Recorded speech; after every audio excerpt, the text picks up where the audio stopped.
So I guess we're just supposed to be hating our husbands now.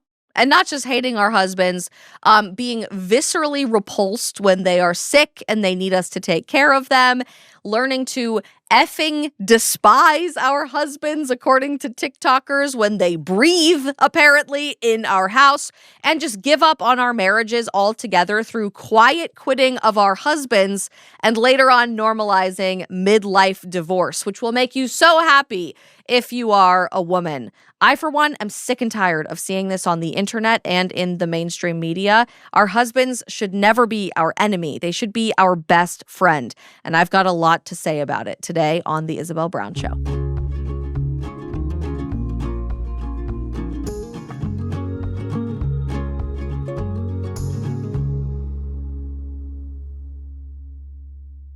Why was nobody going to tell me how many women are just being intentionally fueled to hate their husbands? And I don't say that lightly. Literally every video that's been coming across my TikTok, my Instagram, my X algorithm lately is just women bashing their husbands, complaining about when they're sick, talking about how often they fight, advocating for divorce, or just normalizing the very idea of hating your husband. And in the last week or so, I've come across several articles from the mainstream media arguing the same thing, basically shoving women right into the cold, dead arms of divorce as normal, positive, pro-woman human behavior in the year of our Lord 2025. I'm newly married, relatively speaking. I'm in my second year of marriage with my husband. Do we have the occasional blowout fight? Of course, every marriage does. Do we have disagreements? Do we get annoyed with each other? Of course, everyone living in the same house does. But I find this trend from women in the internet space, the two-dimensional world that we live in of the so-called metaverse, in just dragging their husbands through the mud, not classy, not cute, and really, really destructive to society. A lot of other people would agree with me, which is really good news. I'm glad that we're having this conversation.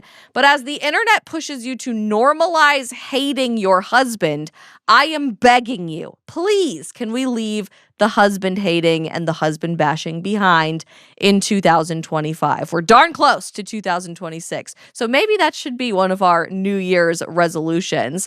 Here is a perfect example of what we need to be leaving behind this year. This gal on TikTok has a whole lot to say on the subject. Listen to this. Normalize hating your husband. Like, for real. It's okay to go through about a minute, half a day, couple hours, a full day, even a week of just like, I can't stand you right now. But deep down or in the back of your head, it might be all the way down in your toes at this point. You know, I love you so much. And I know we're in this together. We're just in the thick of it. I don't think actually those things can coexist together. I don't think the deep, deep, deep down, all the way down in your toes, I actually secretly love you, but normalize effing hating you with every passing day. I don't think those two things can coexist. And so I have to beg the question here, are you guys marrying the right people? Maybe this is a result of us treating marriage not as a sacred, holy union, a covenant between yourself, another person, and God, but a tax break or a piece of contract paper that you happen to be signing, something that can easily be thrown away in the trash. I don't know. But this normalization of women effing hating their husbands day in and day out is what is fueling these mainstream media articles like this one published just a few days ago by New York Magazine. The women highlighted here quietly quitting their husbands rather than dealing with the drama of divorce, they say. More and more women over 40 are choosing to just check out. Written, of course, by a woman, Monica Cochran Harrell. Monica, a journalist and screenwriter who covers culture and relationships. What's the over-under on whether this woman is happily or unhappily married? Begs the question. Begs the question. But writes this whole piece about the courageous women choosing to start over after age 40 in the midst of their midlife divorce. We're going to come back to that term, by the way, midlife divorce, because this is the same propaganda that's being pushed in front of women living in the UK by The Telegraph. Get to that in a minute. But this is written as like a hero piece. These women quietly quitting their husbands. We're already advocating for divorce all the time on TikTok. We got some more clips for that today on the show as well. But now they're going to tell you, actually, that's really dramatic to get divorced. You shouldn't even think about getting divorced. Maybe you should just check out as your way of starting over and redefining yourself in an opportunity of empowerment for women everywhere. This piece is honestly disgusting. It really is. And I feel for this woman because the woman who wrote this piece talks about her parents having so many issues when she was growing up. And my heart breaks for her in that regard. She talks about watching her mom and dad constantly be fighting with one another. Her father emotionally and physically demanded more of her mom. And her mom started to pull back and pull back and pull back. They stopped watching movies together. They slept in the guest room instead of sleeping in the same bed. She stopped looking at him with love, and glaring at him across the room with anger became the new normal in their house. And so all of a sudden, she watched her parents fall out of love 40 years ago in the 80s when the divorce rate was at a historic annual high of around 20 divorces for every 1,000 married women. Lo and behold, her parents did eventually end up getting divorced. So that reinforced divorce and quitting the person that you have committed to in life as a normal human behavior for this author who grew up seeing that in her own house. That rate sits at about 14 divorces per 1,000 married women today. So still at a very, very historic high. And she says, still at parties, I hear women hiss their contempt for their selfish spouses. One middle-aged friend without kids in a decade-old dented marriage recently told me that she now only travels solo to take much-needed vacations from my annoying husband. Another one of this woman's friends moved into her daughter's bedroom as soon as their teenager left for college. I can watch old episodes of Broad City. He can look at porn or whatever he does. Doesn't even know what her husband is doing in their own house. She said of her husband, she sounded more than fine with the arrangement, even gleeful about the arrangement. So this author asks in New York Magazine, are women in midlife still doing what my mother once did before she even got divorced? Let's call it subconsciously uncoupling. Of course, we have to rebrand everything to make it seem so cool and new and a fantastic new idea rather than sticking out their marriage. She talks about the bump in divorce and what we've seen in the last couple of years and decades in American history. And she's noting that age is a very common pushing factor behind all of this. More and more married couples in midlife, she says, are actually calling it quits, and that's not a new trend. In 1990, the divorce rate was 3.9 divorces per married women who were 50 or older. By 2008, the divorce rate for this group had risen to 11. In 2023, the divorce rate stabilized among older adults at 10.3. This aligns with perhaps other cultural trends for women over 40. We're not lying about our age anymore or letting doctors dismiss our perimenopause symptoms as hysteria. What is sort of new is the normalization for settling being utterly dissatisfied. It's as if we're doomed as the economy, the climate, and our attention spans. What does it even matter, right? Last November, a BuzzFeed headline earnestly stated, she writes, 25 unhappily married people are sharing why they will never get a divorce, and it's genuinely heart-wrenching. More than a few women told me that they're too busy to even wrap their minds around separating. I barely have time to talk to you about how I'm quietly quitting my marriage. Planning a divorce right now is out of the question, says one woman who is striving to make partner at a venture capital firm. This covers stories of countless other women in their 40s and into their 50s, their midlife years. And I'm watching all of this happen with a staggering heartbreak for what we are considering to be normal and pushing as something to almost strive for young women in particular as we seek to get married again in society. It's no secret that marriage is not exactly the beacon of female empowerment as we see it written about in newspaper articles or in magazines. It's not talked about by politicians as a beautiful solution to help rebuild our broken society. It's not pushed by female influencers or our favorite TV shows. But now, not only are we not pushing marriage, we are not pushing happy marriages. We're seeking to normalize this idea of giving up on your spouse and just being okay with that. Everything else sucks in life. The economy sucks in life. Our jobs suck. Our education system sucks. The environment sucks. So if all of those things are true, why should your marriage be great? Why should your most deeply held, important, values-based relationship, the most intimate experience you will ever share with another person, why should that be good? Is that not sad to anyone else?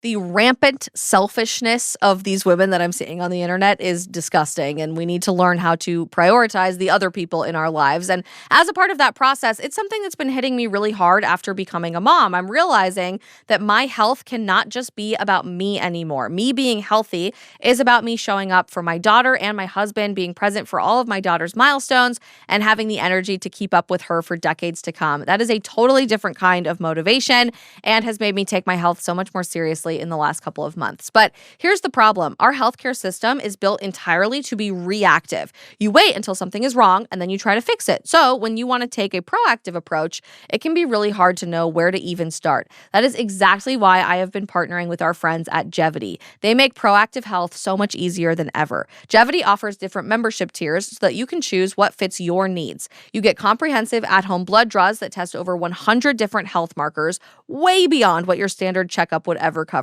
Personalized health plans with custom supplement protocols, access to functional longevity specialists for ongoing guidance, plus tons of discounts on supplements and specialty testing later on. Jevity is now available in 47 states across the country. So if you're ready to be there for the people that you love, not just today, but for decades to come, you guys can use code Isabel at the link in today's show notes for 20% off, because investing in your health now means so much more time with the people who matter the most. I look at this article and I read this as someone who, again, I will say again, still has arguments with her husband, still has an off day, everybody does, but who loves my husband. I mean, my husband is my best friend. Genuinely, the best part of my day is when my husband walks through the door coming home after a very, very long workday, and we have time to just spend time together as a family with my best friend. There will be seasons of life where I'm sure I won't feel as close to him as I do right now. That's normal in any marriage over the span of 30, 40, 50 years. But I can't imagine being so conditioned by all of the media that I'm taking in, by all of the articles that I'm reading, by all of the conversations that I'm having with my friends at parties, according to this author at least, to learn to grow to hate my husband, to normalize effing hating my husband, and then just giving up on having a happy marriage by the time I'm 40 or 50 years old. This is symptomatic of a much, much deeper diagnosis in society. And it's the same diagnosis that's causing a whole host of other cultural issues, by the way. It's that we are making ourselves the main character in our own lives. We are making ourselves the God of our own lives. That ultimately, nothing outside of what exists in my own head can matter to me, can be important to me, can be prioritized to me. Certainly not the wants, needs, and success of other people, even if that other person happens to be your spouse. The only thing that matters is you. That's wrong. And not only is it wrong on a societal level and in a marriage relationship, that's wrong for you, just like basic individual psychology. Jordan Peterson talks about this a lot, but imagine for a minute if you died the version of yourself that existed at 18 years old or at 19 years old. God willing, you have the capacity to die when you're 90 years old or 100 years old. But the version of yourself that existed when you were a selfish, self-obsessed, adolescent teenager is ideally not the best version of yourself. Ideally, if you are a mature adult, you are committed to working through different chapters of your life to be better than you were yesterday, to be less selfish and more selfless, to put other people first, to gain more patience, to be kinder and softer to other people and not immediately respond in anger. The one institution that is proven throughout human history to be better than anything else at helping us soften ourselves and become better versions of ourselves, to be sanctified, to grow in maturity and patience and love, that institution is family. And now we're just demonizing it as an inconvenient arrangement where you happen to live under the same roof and you effing hate the other person that shares those four walls. That's really, really sad. I said we would come back to this term of midlife divorce because it's the new glossy thing on apparently every magazine and newspaper cover, aimed at women in particular to try to convince you that that's going to be very self-empowering and exciting. I guess society is realizing that they're losing with young women, that young women are yearning for marriage despite all of the propaganda that they're shoving in front of our faces. So the next best way to destroy society is to go after women who are already married and try to ruin their marriages from the inside out. I saw this article from The Telegraph the other day, published in the UK. Listen to this headline. This is genuinely insane. Why midlife divorce is good for you as long as you are a woman. I'm sorry. What? That's insane. Like truly beyond the pale. Thousands of walkaway wives, they say, same as the quiet quitting thing, are calling time on their marriages and discovering new levels of happiness in the process. I mean, this truly breaks my heart. I'm going to zoom in on this for you guys so you can see it a little bit better. Why midlife divorce is good for you as long as you are a woman. This piece, just like the New York Magazine piece, is ridiculously sad. It wasn't just any one incident that convinced this woman, Pat, 55, that she had to leave her husband. Just 25 years of feeling taken for granted.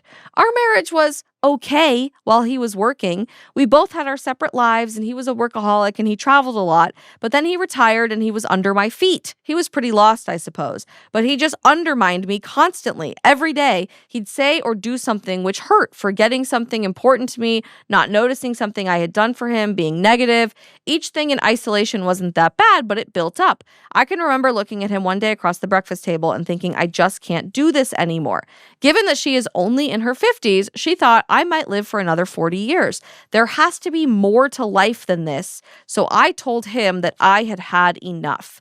At that point, he said that he'd be open to coming to couples counseling, something that I had been suggesting for about 15 years. But by then it was too late. When you are done, you are so done. The Telegraph goes on to cover that apparently in the UK, there are record numbers of people seeking midlife divorce, people in their 50s and 60s that currently have the highest rates of divorce in the UK. And in particular, so many women, midlife women, are calling time on their marriages, saying that you should just be done with a marriage that's okay. It's not great. It's okay because he doesn't do something for you. But I find it really fascinating that this all seems to be rooted in the same baseline problem. What is my husband doing for me? What is he noticing about me? What is he doing to make me happy today? How is he going out of his way to serve me? And I'll be completely transparent and honest with you guys. Even just in my second year of marriage, I find myself falling trap to that way of thinking a lot because it's constantly what I am seeing on social media and in every single one of these articles that I see every single day, day in and day out. It's what I hear from a lot of other women in my life. My husband doesn't value and honor me. And there are multiple times in this last year that I have found myself getting trapped into that hamster wheel of thinking, even when it's not even remotely true. My husband goes out of his way to serve and honor my life and my family and to boost up every single thing that I am doing. He is my biggest cheerleader and truly, truly, truly does do everything he can every day to serve me. And even then, I find myself thinking, ugh, my husband didn't do enough for me today. Could you imagine for a minute if we could turn the narrative completely on its head here and maybe put an end to unhappy marriages once and for all, not by encouraging divorce, not by saying it is in fact all about me and the only way I'm going to be happy is to quietly quit my husband or move into the guest room or wait until my kids go to college and then basically live a completely separate life from my husband under my same roof, but instead to ask, what am I receiving in giving? Maybe my marriage is unhappy because I'm not giving anything to my husband. As I feel underappreciated, underserved, undervalued, and unhappy, maybe I can change the tone of the day-to-day life of this relationship by giving more instead of being upset that I'm not receiving enough. That's true of every relationship, for the record, your friendships, your relationships with your parents and your siblings. Love is not about receiving. That's a gift. And it is a gift none of us really deserve. We are all imperfect human beings that suck at different points in our lives more than others, but are unworthy of true, unabashed, unconditional love. But if we can give that love to other people, wow, the returns that we get. The returns that we get from our husbands, from our fiancés, our boyfriends, our sisters, our friends, our parents. It's about what we can provide to others that will reap dividends on the other end. These women and these authors truly need Jesus, but frankly, don't we all need Jesus, especially this Advent season as we are preparing for the birth of Jesus Christ on Christmas. As you guys may be looking for meaningful and quick ways to help you engage more deeply with Scripture every Sunday, especially during this season of Advent, I highly suggest that you check out the Breaking the Bread devotionals from our episode sponsor today, the St. Paul Center. These pocket-sized devotionals are stunning, full-color, cloth-bound companions for your Sunday worship. Every week features rich reflections on the gospel readings, corresponding teachings from the catechism, and sacred art that helps bring God's word to life. Whether you're reading before church with a cozy cup of coffee, you're in your small group, or during quiet time with God, Breaking the Bread helps you to truly slow down, reflect, and encounter scripture in a very meaningful way. You can use code Isabel20 to get 20% off the complete set at stpaulcenter.com/breakingthebreadset or visit the link in today's show notes. So I keep seeing this trend of like, I hate my husband. He's such an inconvenience to me. He makes me so miserable. He doesn't work hard enough. Maybe that level of discomfort should instead be an opportunity for all of us, this is a hot take, I know, to look in the mirror and say, what am I falling short on in giving to this relationship, which then in turn inspires the other to turn around and give more themselves. This goes for you too, husbands. If you're miserable in your own marriage and you're saying, my wife doesn't do this, my wife doesn't take care of me, my wife undervalues me, my wife underappreciates me, maybe it's an opportunity for all of us to say, I'm not doing or giving or serving enough. And that's why I'm so miserable in my own level of satisfaction in this relationship. At the very bare minimum, I hope that we can all agree that like when our spouse needs us, when they're sick, when they're out for the count and they desperately need an extra set of hands, we shouldn't hate them. But this TikToker apparently seems to disagree. She just hates when her husband is sick and is, and I quote, filled with rage. Take this as what not to do in your marriage. Am I the only one that's like this? Probably not.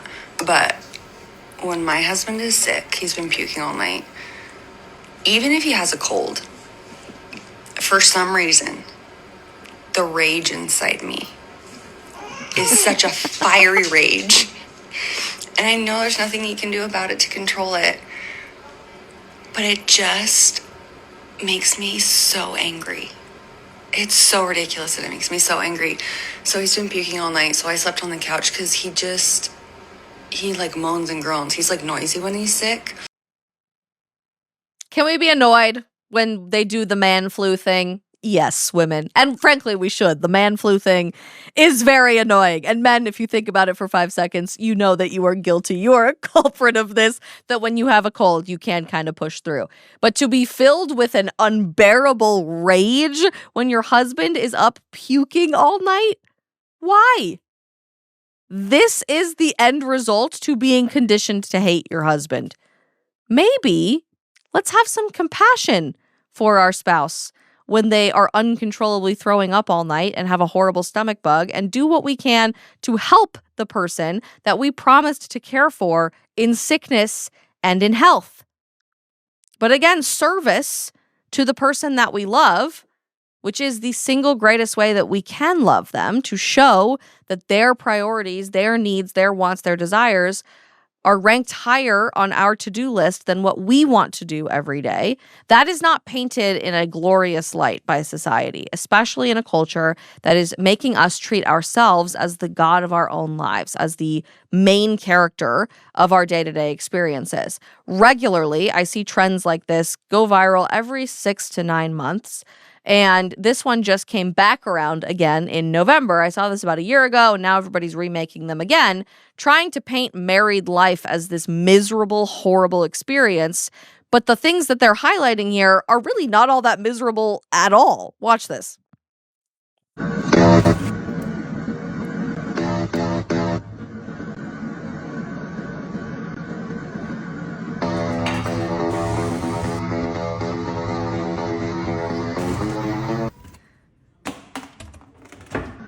So she throws away an engagement ring in the bottom of the drawer and is physically repulsed, nauseated by the idea that getting married means that she's going to have to plunge a toilet or do a load of laundry or vacuum the floor or mow the lawn. So she just says, nope, no thanks, not for me, unsubscribe. Marriage is so evil and repressive for women.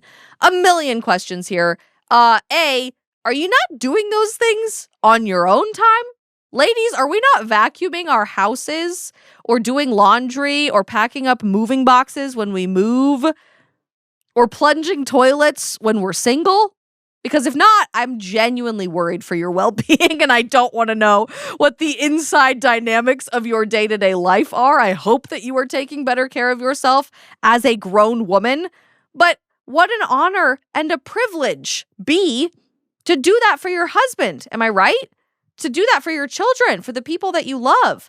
Service to others is the single greatest way we can possibly express love for them. It's why rehabilitation in our society, by the way, generally looks like community service, because you learn our place in society has to be rooted in how we serve the people around us. That's how we give back to a culture instead of constantly just consuming and receiving everything as gluttonous, sinful, disgusting, evil people, where the only thing that matters in our life is ourselves. Life is very, very short, and I hope and I pray that we can reframe how we are talking to young women to not encourage that type of lifestyle. Because come the end of our lives, whether that's tomorrow or 5 years from now or 50 years from now, if that's the best that we possibly could have done is unabashed selfishness, God help us in our society. The comments on that video are really telling to me, by the way, because we've normalized the hatred of marriage and the hatred of serving others so substantially that everyone is agreeing with this woman on TikTok. Let me read some of these for you because it's genuinely wild. Top comment with nearly 3,000 likes. This is exactly how all young women should view marriage. It is, in caps, spot on, with a bunch of clapping emojis. Atomic Starbursts says, being a wife is a life of servitude. We have been brainwashed by Disney to believe otherwise. No, it's not, by the way, just at its foundational level. Marriage is about so much more than servitude, and especially being a wife is about so much more than servitude. But also, what's so wrong with serving the people that you love? Like, I genuinely just can't even wrap my head around that. Am I missing the joy aspect of this, missing the mark on that? Because I find great joy in serving the people that I love, not just my husband, but my daughter and everyone else in my life too. Leah says, don't forget having to decide what everyone eats at every dinner/meal for 20 plus straight years. Kristen, this is exactly what happens. And he would just lay on the couch watching TV while I cleaned every Saturday. Then they have the audacity to be sad when you fall out of love. Kimmy, don't forget making his doctor's appointments and making sure that he goes, restocking all of his essentials, buying him clothes. Dancing Queen, in all caps, truth, don't do it. They, men, want a mother, not a wife. Chocolate, marriage, especially for mothers, is a nightmare. Claire says, I wish I did that, throwing her engagement ring in the trash 20 years ago. Holly, going through divorce after 26 years, this is nothing. Don't do it. Don't get married. Wow. I mean, genuinely, this is so sad. It's so heartbreaking because we don't have to live like this. But we keep pushing the narrative. We keep watching the TikToks. We keep reinforcing the marriage is awful, marriage is evil, marriage is going to ruin your life, women mentality, like this TikToker who wants to point out what women's greatest fear really is.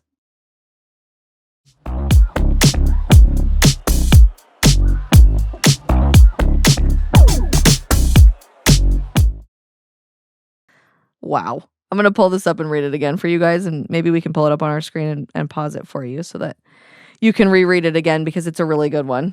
What women's greatest fear really is. These people have too much time on their hands, I swear. Men mistakenly think that a woman's greatest fear is loneliness. You're wrong.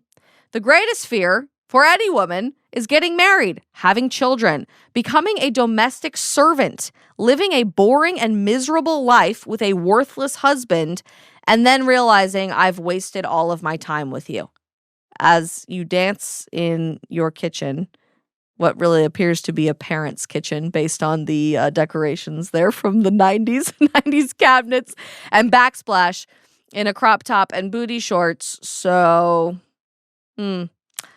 And then her caption on this video is, ever since my frontal lobe developed, I've been continuously relearning ... Yeah. Again, we've conditioned women to believe that maturing, growing up, is realizing once your frontal lobe develops, marriage is awful.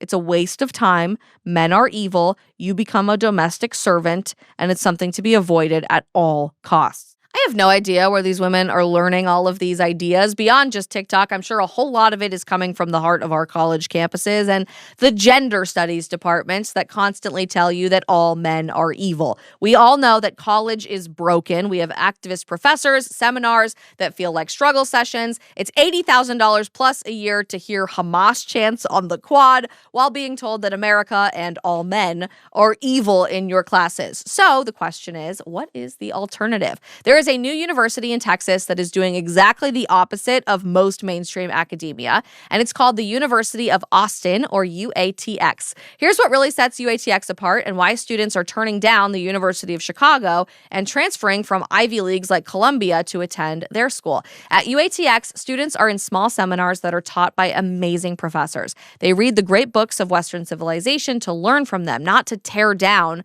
the culture of the West. They build actual companies on campus with real mentorship from a vast network of entrepreneurs and top investors. You can be openly Christian without apology and speak openly about your faith on campus. And when you walk into the main atrium, there is a giant, big, glorious American flag. UATX is admitting students based purely on test scores, so the application takes only 5 minutes. Oh, and another thing before I forget, tuition is completely free. Forever. It is funded by American patriots who want to create the Navy SEALs of the mind, of education, not just another generation of credentialed activists. To apply to the University of Austin, you can visit uaustin.org. That's UAUSTIN.org. And God forbid you actually did get married. We need to totally normalize that it's time to get divorced. This TikToker says that getting divorced should never be something that you think twice about. The second you start thinking any of these things, this is your sign that it is time to get divorced and give up on your marriage. If you are an unhappily married woman who secretly contemplates divorce, this video is for you. And if you're not an unhappily married woman who contemplates divorce, I need you to watch it anyways. Maybe this will help you in the future, or maybe you know someone who needs to see this video and who you can share it with. Today would be my wedding anniversary, But instead, I have been divorced for 6 years. I am the biggest fan of divorce. Can't advocate enough for it. And so I wanted to share some things with you that might be happening that are signs that it is time to get divorced. I once asked an older former coworker of mine who had been divorced how I would know it was time to get divorced, and she told me that when you're asking people how to know when it's time to get divorced, then it's time to get divorced. And so that's the first one. If you are asking people when to get divorced, it's time. But here are some other signs that it's time as well. Let's start with the one that I hope is the most obvious. If your husband or spouse, partner, whatever, is abusive in any way, shape, or form, there are like 9 different types of abuse: financial, physical, mental, all of that. If they are abusive in any category, it is time to get divorced. Aside from that, if you are Googling divorce laws in your state, it's time to get divorced. If you find yourself wishing that they would just randomly die, time to get divorced. If you are lying to your friends and family about how they treat you so that they aren't hated, time to get divorced. If you question whether you're the problem, then it's time to get divorced. If you find yourself saying he's not always like this or they're not always like this, time to get divorced. If you find yourself pretending to be asleep so that you can avoid them, time to get divorced.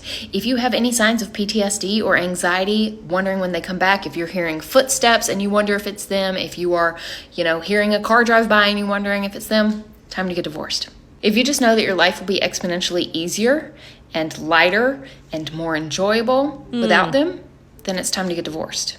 And if you're staying because you're afraid of the logistics of getting divorced, if that sounds overwhelming to you, then it's time to get divorced.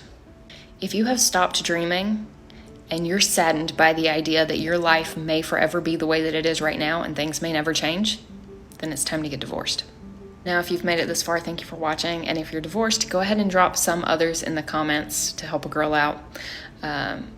And if you're thinking about getting divorced, just go do it. But before you go do it, go talk to every single lawyer, even the most expensive ones, even the ones you can't afford, just so that your spouse can't use them. So I hope this helped. Wow. Okay, so ew, first of all, again, my heart breaks for this woman because she's putting on this really loud, really in-your-face front about how happy she is and how clearly she's the biggest advocate of divorce on the face of the planet. I think I see right through that. I don't think this woman really is that happy, because she won't be happy until she's convinced as many women as possible to join her in her unhappiness, misery loves company, and to end their marriages and attack the institution at large. Of course, there are some legitimate reasons to not remain in a marriage, like physical abuse. I mean, these things are important. Abusive relationships and domestic violence and all of these things need to be taken seriously, and anyone with a soul would tell you that that is the case. But did you notice how she snuck in some really quiet ones in the middle there? It is time to get divorced if you find yourself randomly wishing your husband would just die. Randomly. Who did you guys marry? That is my literal worst nightmare. Literally. That is what I bring up in arguments, in the middle of an argument with my husband, when I'm like, why are we even fighting? This is stupid. Life is short. You could die tomorrow. I don't want this to be our last conversation. I'm sorry. Let's move on. And that feels really real, by the way, in the last 3 months, more than it ever has been with the death of Charlie. Are you guys just randomly wishing your husband would die? I think that speaks volumes about where your head is at and what your emotional priorities are. And again, an opportunity to look in the mirror, but I digress. She snuck in also there, if you find yourself thinking your life would just be easier. Your life would just be easier. You would have less to think about. You don't constantly have to be worrying and thinking about another person. Then it's time to get divorced. What a sad, shallow, pathetic message to be sharing with women. As a message of empowerment, by the way.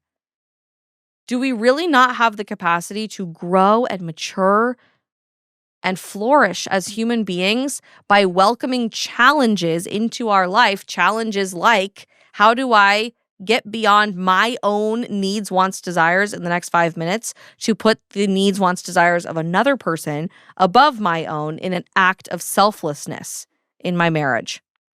That's bad for you. That's wrong. That's a reason to run away from the person that you have committed to love, honor, and support, for better or for worse. It's a shallow, narcissistic, ugly message that is attempting to normalize evil.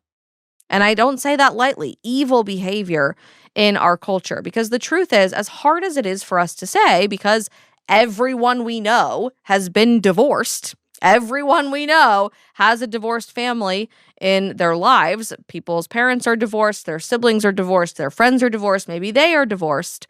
Because it's been so normalized in society that roughly half of marriages are ending in divorce, it's really hard for us to say the honest, hard truth that divorce is wrong. It is a sin. It is based in evil to give up on the commitment, and not just commitment, but the covenant, the holy agreement that you made with that person standing up there on the altar on the best day of your life, whether that was 5 minutes ago or 5 decades ago. It is wrong to give up and to say, I matter more than you.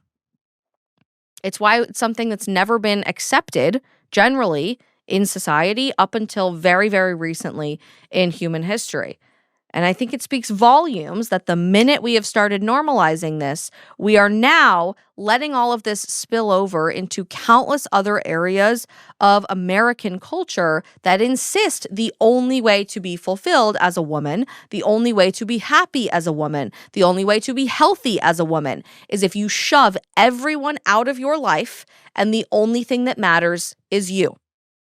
It's the exact same narrative that we see on TikTok videos and trends like the girl with the list tied to having a baby, when we are seeing endless videos over and over and over again about the constant, infinite reasons to never get pregnant, experience childbirth, or welcome children into your life because it is going to ruin your very existence as a woman, making us think, creating the narrative, setting the normalization standard that the average pregnancy is going to literally kill you, right? How many times a day do we hear abortion is safer than pregnancy, which is not true, remotely, by the way.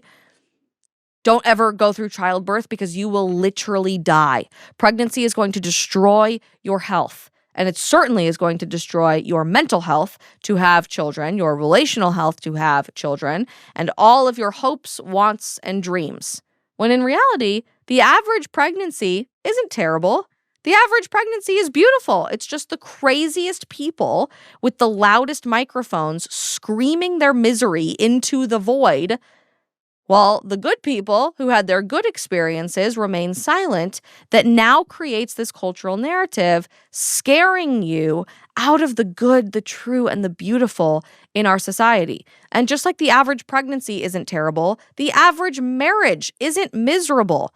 Having the occasional argument with your husband is not a reason to get divorced. It's an opportunity for sanctification, for us to humble ourselves, to say, it's really not about me. It's not about me being right. It's not about me winning the argument. It's not about me trampling on the person that I love the most. Maybe it's about me saying less of me, more of God. Less of my desires, more of serving my spouse. Less of my selfish wants and more of emptying of myself into others in an act of selflessness.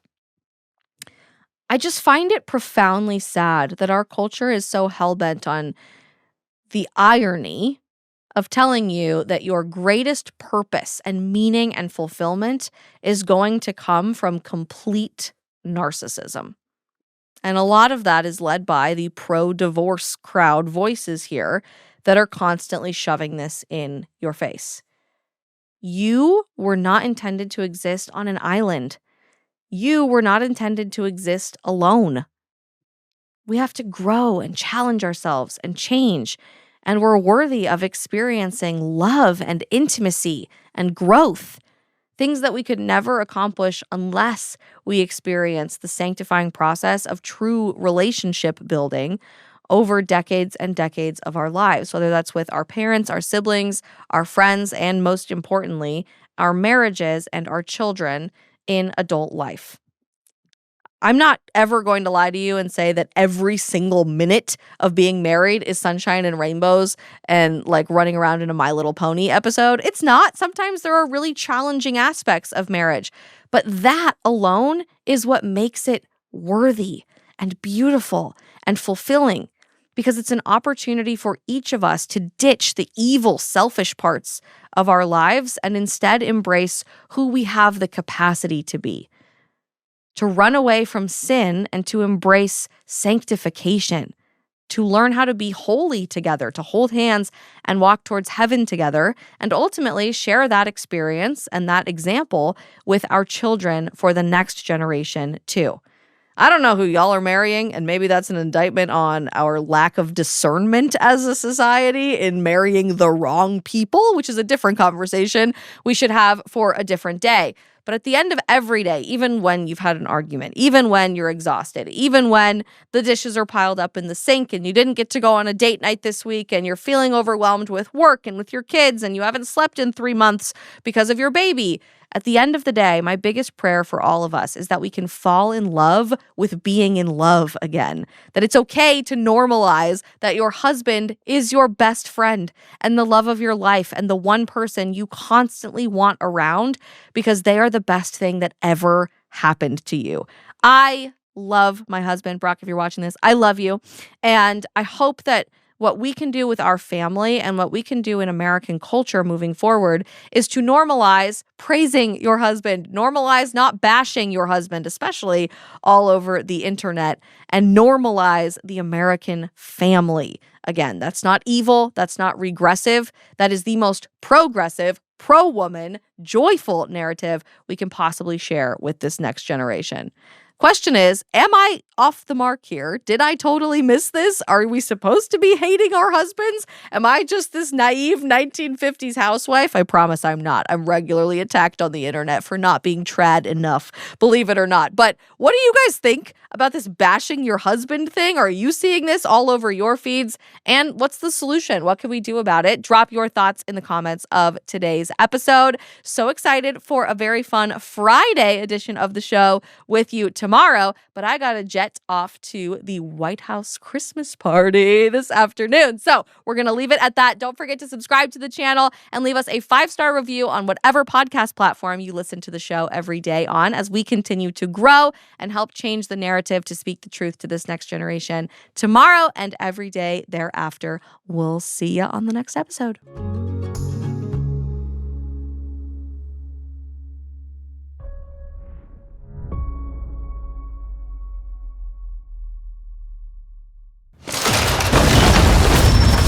All of this is an illusion, an echo of a voice that has died. And soon that echo will cease.